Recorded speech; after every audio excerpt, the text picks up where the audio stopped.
irmãos e minhas irmãs, a paz do Senhor. Estamos começando um novo trimestre, o segundo trimestre de 2023. E nesse trimestre um tema extremamente importante, vamos falar de relacionamentos em família.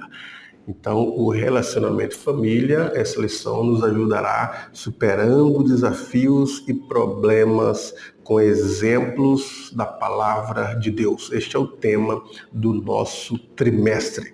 E hoje estaremos estudando a lição de número 1, datada do dia 2 de abril de 2023, com o título Quando a família age por conta própria. E o texto áureo está em Gênesis capítulo 17, versículo 19. A verdade, Sara, tua mulher, te dará um filho, e chamarás o seu nome Isaque, e com ele estabelecerei o meu concerto. A verdade prática. Quando o ser humano se precipita a respeito dos planos de Deus, as consequências dessa ação são inevitáveis.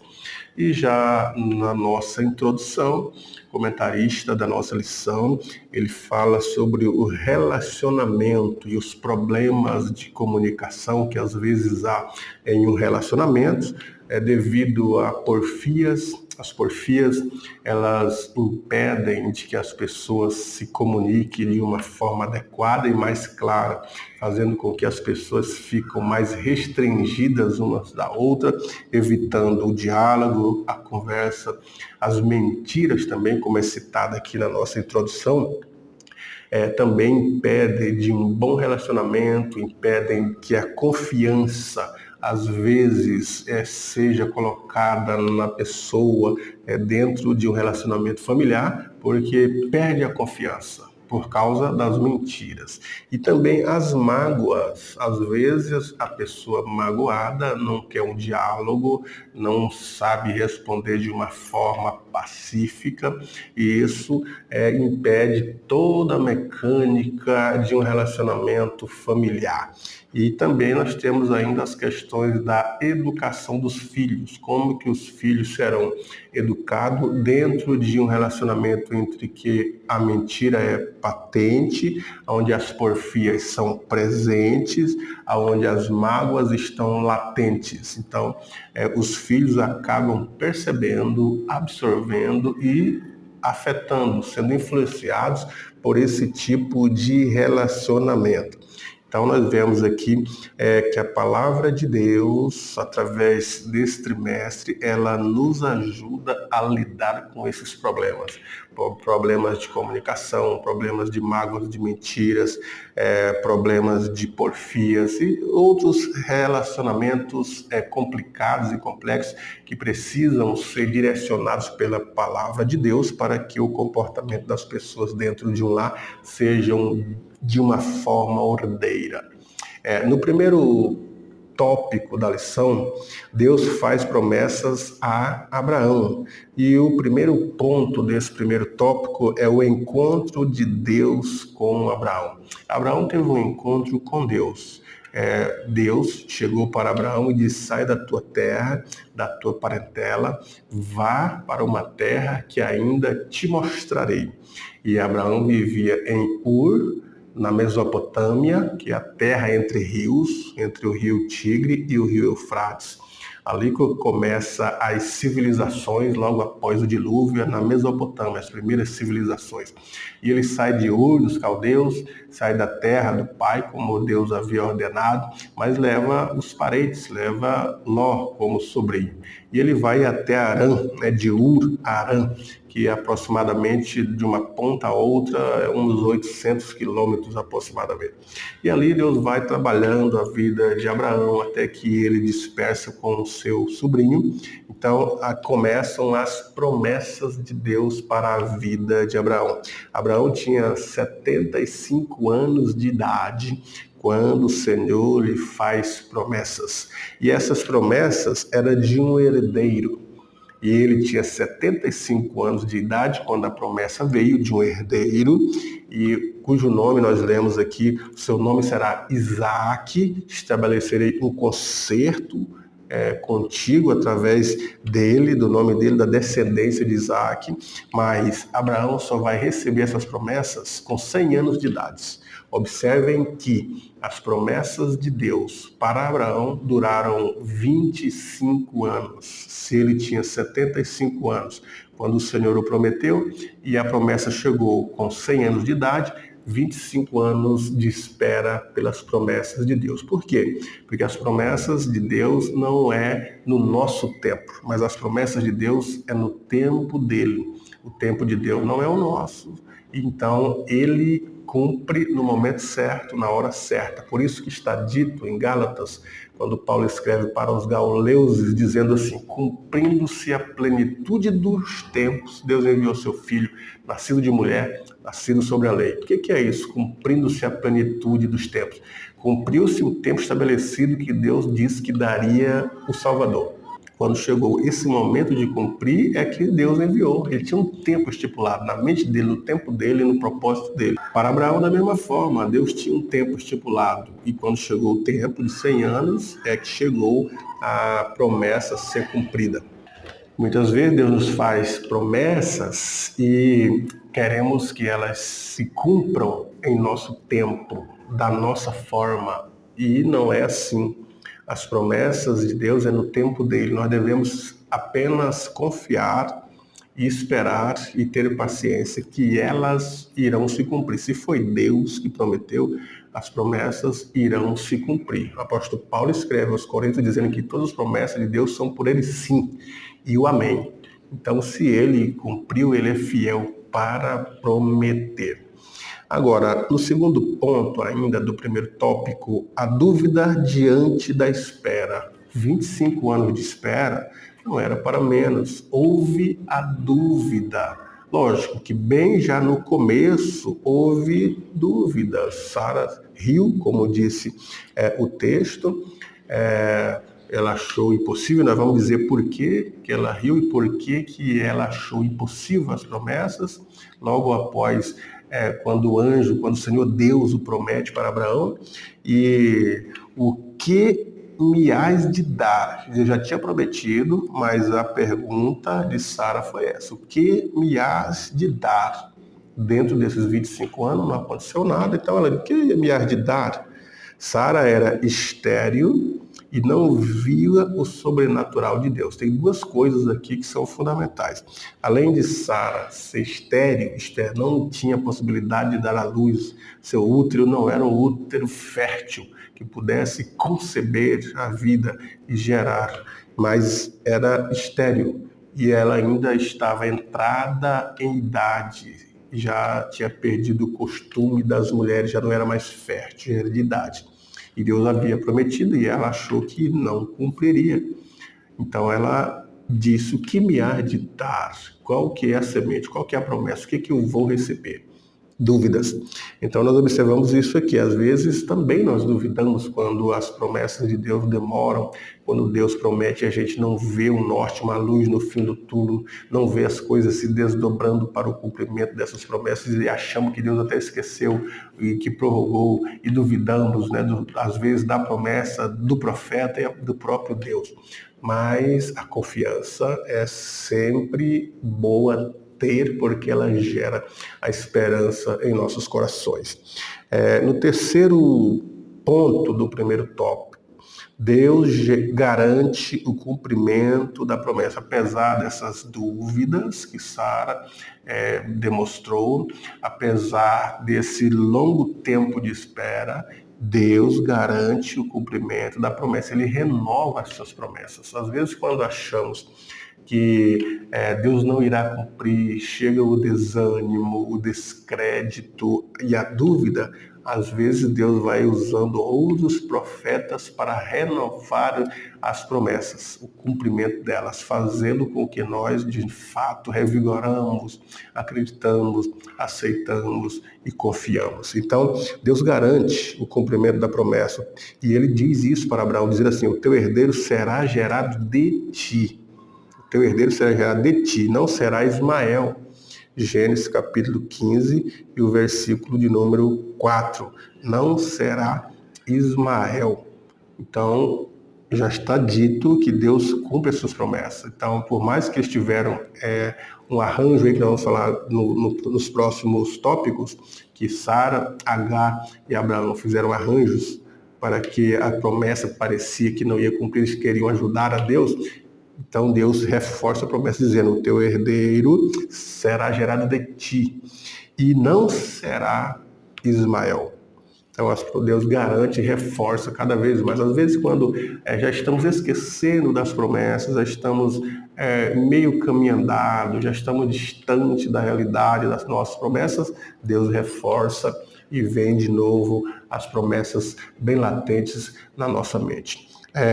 No segundo ponto, no segundo tópico da nossa lição, interferência no plano de Deus. Esse é o título do segundo tópico. Interferência no plano de Deus. E o primeiro ponto, a tentativa de Sara em ajudar a Deus. Qual foi a tentativa de Sara em ajudar a Deus? Sara, ela já era avançada em idade, já estava velha para gerar. Tem um certo ponto que as mulheres param de menstruar, param de ser fértil, o útero, pela velhice, já não tem a capacidade de fertilizar, de conceber, já não é mais fértil e nem conceber. E Sara estava nesse momento da sua idade. E ainda, para complicar mais a situação, Sara era estéril. Então ela disse para Abraão: olha, eu já sou velha, não consigo gerar filhos e ainda sou estéril. Então pega a Agar, que é a nossa serva, você entra ela, tenha relações sexuais com ela, e ela vai te gerar um filho, e esse será o herdeiro. Está resolvido o problema, será o herdeiro que Deus prometeu, vai herdar as coisas de ti. E Abraão aceitou. Primeiro porque antes, no período de Abraão, estamos vivendo ali a pré-história. Então não temos ainda as leis estabelecidas por Deus que regem esses tipos de relacionamentos conjugais. E as escravas, segundo o código de Hammurabi, a família que não tivesse filhos poderia de usar desse subterfúgio em alguns artigos do código de Hammurabi. Eles poderiam pegar uma escrava, gerar filhos com ela, e os filhos seriam da patroa e do patrão e seriam herdeiro.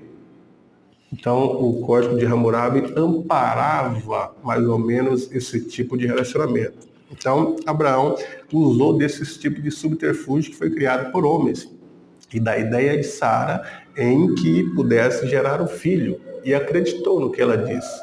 E, de fato, tomou Agar para que ela gerasse um filho. Então, vejam só, o segundo ponto do segundo tópico diz assim que os dois vacilaram. Quais foram o vacilo de Sara e o vacilo de Abraão? No capítulo 15, Abraão é demonstrado como um homem de fé. Ele é chamado de o pai da fé. Está na galeria dos heróis da fé. Pela confiança que teve em Deus, por crer nas promessas de Deus, por sair de Ur dos Caldeus sem saber para onde ia. Quem sai da sua parentela, dos seus territórios, com uma ordem divina, vai para onde eu te mostrarei. E ele sai sem destino, esperando Deus mostrar. Então ele é um pai da fé. E ele acreditou nisso, então é mostrado como um homem de fé. Mas ele vacilou porque acreditou, no versículo 16, confiou nas palavras da mulher. Nesse caso, Sara estava errada. Em outros textos, ela está certa, mas nesse caso, ela estava errada. De dizer que não tinha mais jeito, que ela era avançada em idade, que além de ser avançada de idade, era estéril. E começaram a pensar na lógica humana. Pela lógica humana, não havia a possibilidade mesmo de gerar um filho. Pela lógica humana, isso aí era impossível. Como que o médico vai fazer com que uma mulher adiantada em idade, principalmente nesse período da pré-história, dará um filho, se torna fértil e ainda estéril? Então, eles estavam olhando pela lógica humana, esqueceram de olhar pela lógica divina, pela lógica da fé. Fé é acreditar no milagre, milagres não se explicam.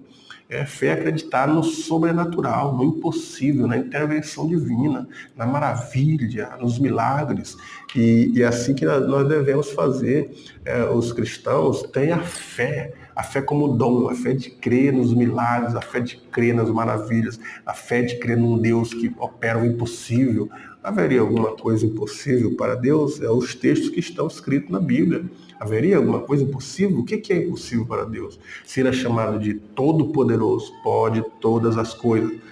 Se ele é chamado de onisciente, sabe todas as coisas, onipresente, está em todos os lugares ao mesmo tempo. É este Deus que nós acreditamos. Mas mesmo assim, às vezes, vacilamos como Sara, como Abraão. E às vezes essas lições vêm para despertar-nos, a acrescentar a nossa fé, igual o discípulo disse, acrescenta a nossa fé, aumenta um pouquinho a nossa fé, nem que seja do tamanho de um grão de mostarda, porque se tiver a fé pequena, do tamanho de um grão de mostarda, mas crê no milagre, vocês podem até ordenar as coisas que elas irão acontecer. Então, esse foi a dificuldade dos dois quando vacilaram. Agora, no terceiro ponto do segundo tópico, o problema da precipitação. Quando Sara se precipitou juntamente com Abraão, fazendo esse arranjo com Agar, trazendo o menino, através dessas relações de Abraão com Agar, veio Ismael. Então começou o conflito entre Abraão e o conflito entre Sara. A gente observa bem que os dois começaram a conflitar. A Sara chegou e reclamou, porque, veja só, Abraão, a idade que ele estava, a idade avançada, e teve um menino, o primeiro menino, ele começou a dar atenção mais para o menino e para Agar. E então Sara começa a reclamar. Foram os primeiros conflitos entre os dois, entre o casal. Depois nós vemos o conflito entre Sara e Agar. Por quê? Porque naquele período quem tinha filhos era sinônimo de abençoa. Era sinônimo de bênção. Quem tinha filhos era sinônimo de abençoados. Quanto mais filhos os casais tivessem, mais as bênçãos eram expressivas na vida de um casal. Se houvesse uma festa e chegasse alguém com 4 filhos, ele era bem quisto, bem recebido e tinha o seu lugar. Mas se chegasse alguém com 10 filhos, ele era admirado, louvado e recebia lugar de destaques. Agora, a ausência de filhos era sinônimo de maldição. Por isso que Sara até questiona, né? Nós vamos ver que ela até culpa Deus depois, porque ela acha que essa maldição era proveniente de Deus. A gente vê isso, nós vamos ver isso nos tópicos seguintes. Mas, então, quando a Agar teve o filho, então ela disse, eu sou abençoada. Começou a se achar, como diz a nossa linguagem, e começou a desprezar Sara. Tipo assim, ela era amaldiçoada, ela não teve condições de gerar filhos. Eu sou bem-aventurada. E começou então a fazer pouco caso de Sara, como Penina fazia de Ana. Lembra que Penina olhava para Ana e a humilhava? Porque Ana não tinha filhos e ela tinha filhos, e o relacionamento de Penina com o marido e com os filhos era mais popular, e com isso Ana se sentia só, desprezada e solitária, e chorava e era amarga, era triste. Então vejam só, aí está a questão, houve um conflito entre Sara e Agar, a sua serva. Então teve esse conflito, foi preciso resolver este conflito. Sara pediu que Abraão a dispensasse. Abraão achou ruim, achou que ela não tinha razão, e nesse caso ela tinha razão. Deus mandou que Abraão obedecesse às palavras de Sara, que ela estava certa. Então aqui ela tem razão, mas quando mandou que Abraão entrasse a Agar, ela está sem a razão, está sem a fé, e Abraão errou por acreditar nisso. E os conflitos também houve entre Ismael e entre Isaque. A gente vê os conflitos entre os meninos, e Ismael já era grande, já entendido, e começou o desprezo. Começou o conflito com Isaac, que era pequeno. E também esses conflitos dos dois daquela época, esse arranjo, como diz o tema do segundo ponto do terceiro tópico, o problema da precipitação, foi que veio os conflitos, os problemas, e esses problemas geraram até hoje a descendência dos árabes a partir de Ismael e a descendência dos judeus a partir de Isaac. E os conflitos perduram até hoje entre as raças, brigando por causa das terras, brigando por causa de si mesmo, das raças, por causa das religiões, por causa da paternidade ou da descendência de Abraão, e até por causa do seu próprio Deus. Cada um tem o seu Deus e apresenta dessa forma. Então, o conflito até hoje. Então, às vezes, os pais arranjam problemas para os seus filhos porque são precipitados. Nós devemos ensinar os nossos filhos com admoestação, com sabedoria, resolver os conflitos, não causar conflitos. Às vezes, pela precipitação, pela preferência, como vamos estudar, como Jacó tinha preferência por Esaú, como Isaac tinha preferência por Esaú, Rebeca por Jacó, os conflitos. Vemos a preferência de Jacó por José, e os irmãos perceberam isso, houve conflitos. Então, às vezes, os pais arranjam problemas para os seus filhos, mas a palavra de Deus nos ajuda a dirimir esses problemas, resolver esses problemas. E o terceiro tópico da nossa lição, as consequências de uma decisão precipitada. Quais foram as consequências de uma decisão de precipitação? Vamos lá. O primeiro ponto desse terceiro tópico fala do conflito na família de Abraão. Então, Abraão deu mais atenção a Agar por causa do filho do que por Sara. Então, houve essa demanda de Abraão aí. Deixou de dar assistência para Sara, sua mulher legítima, para atender Agar por causa do filho. Primeiro conflito. E o filho da velhice gerou ciúmes em Sara, gerou ciúmes em Abraão. Então Sara começa a ter ciúmes de Agar por causa do menino e por causa da atenção que Abraão dispensa para ela. Então o conflito na família sempre haverá. A gente deve ter cuidado para não demonstrar preferências por nenhum dos nossos filhos. Devemos ter cuidado, principalmente aqueles pais que geram filhos já de idade avançada e querem dar tudo para o filho, permitir tudo e não conseguem dizer não para os filhos. Ele aprende sempre o sim e no dia que alguém disser não na sociedade para ele, ele terá dificuldade de lidar com esse não. Então, os conflitos na família devem ser atendidos de uma forma que a Bíblia nos ensina. E esse é um exemplo de ensinamento, de relacionamento familiar, nesse caso de Abraão e Sara. O segundo ponto, a fraqueza de Abraão. Quais eram as fraquezas de Abraão? Primeiro que ele olhou para condições humanas. Olhou para condições humanas. O texto de Hebreus diz assim, que ele já havia até morrido. As condições dele já estavam mortas. Ele com 100 anos de idade, como iria ter de novo o vigor sexual para poder entrar a Sara e gerar um filho? Por isso que estava mortificado esse tipo de desejo na vida de Abraão. Então ele olha para as condições humanas, mas as coisas que só Deus opera são essas que nós devemos prestar atenção. Devemos preservar a nossa fé naquelas coisas que só Deus opera. Quando o Senhor Deus ele dá uma ordem, essa ordem ela vai valer. Quando ele faz uma promessa, ele é o Deus do impossível sobrenatural. A única coisa que ele requer de nós é que continuamos fiéis para que os cumprimentos dessas promessas sejam reais e confiamos e cremos, acreditamos nele. Quando cremos, despertamos uma fé, as coisas acontecem. Por isso que aquele pai chegou e disse, olha, os teus discípulos tentaram aí fazer alguma coisa, mas não fizeram nada. Se tu podes fazer alguma coisa, faz alguma coisa pelo meu filho. E Jesus disse, se tu podes crer. Se tu tiver fé, meu irmão, tudo é possível crer. Então, o que acontece? Nós devemos crer, por mais que as condições humanas de Abraão e de Sara eram impossíveis, vamos dizer assim, mas o nosso Deus é o Deus do impossível. Ele age e faz as coisas acontecerem a seu tempo e no momento certo, para a pessoa certa, no local certo, no tempo certo.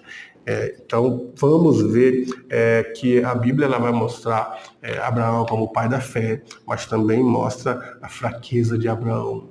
Mostra Davi como um homem segundo o coração de Deus, mas está relatado os pecados de Davi. E assim de todos, né? De todos os personagens da Bíblia, com exceção de Jesus. Por isso que ele era como nós em tudo. Porém, tinha um porém. Sem pecados, sem falhas, sem medos, sem conflitos. Só Jesus é perfeito. mas os demais estão ali para mostrar que, apesar das nossas fraquezas, podemos sim confiar em Deus. Apesar desses conflitos, eles podem ser dirimidos e direcionados pela palavra de Deus, resolvidos a partir da palavra de Deus. E no terceiro ponto do terceiro tópico, uma opinião equivocada acerca de Deus. Sara tinha uma opinião equivocada acerca de Deus. Qual que era a opinião? Ela disse assim para Abraão: o Senhor me impediu de gerar. O Senhor impediu de gerar? Se o Senhor foi quem prometeu que ela daria à luz o filho, e ela é quem riu mediante a primeira promessa, então como que ela atribui os seus problemas a Deus, não é? Então o nosso Deus é um Deus que resolve problemas. Deus resolve o seu problema. Então nós precisamos colocar os nossos problemas, os nossos conflitos diante dele, que ele nos orienta, nos resolve da melhor maneira. Os homens de Deus, no caso de Abraão, deveriam agir como mentor dentro de seu lar, deveria chamar ela, conversar com Sara e dizer: não, Sara, Deus prometeu, eu confio, eu acredito, vamos. Ele seria o cabeça para trazer a família para próximo de Deus. Os homens de Deus dentro do seu lar, como diz a lição, devem ser os mentores. Observe que em Gênesis 38, Jacó disse assim para a sua família: tirai do meio de vós os ídolos, trocai as vossas vestes, santificai, purificai, achegai-se a Deus, lavai com água, porque nós vamos a Betel. E Betel significa casa de Deus. E na casa de Deus há a presença de Deus.